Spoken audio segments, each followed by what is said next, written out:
నమస్తే సార్. నమస్తే అండి.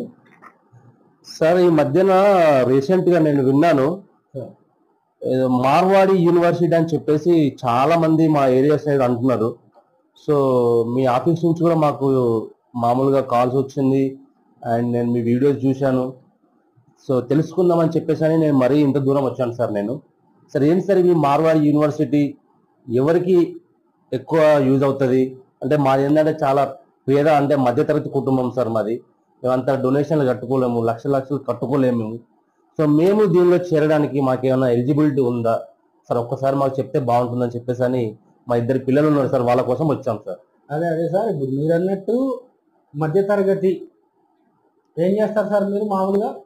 సార్ నేను వ్యవసాయం చేస్తా సార్. సార్ ఇప్పుడు వ్యవసాయం చేసే వాళ్ళకైనా, ఆటో నడిపించే వాళ్ళకైనా, లేకపోతే చిన్న వ్యాపారం చేసే వాళ్ళకైనా ఈ డొనేషన్లు అనేసరికి భయం అవుతుంది. అవును సార్. జనరల్గా ఇప్పుడు ఏమనుకుంటారు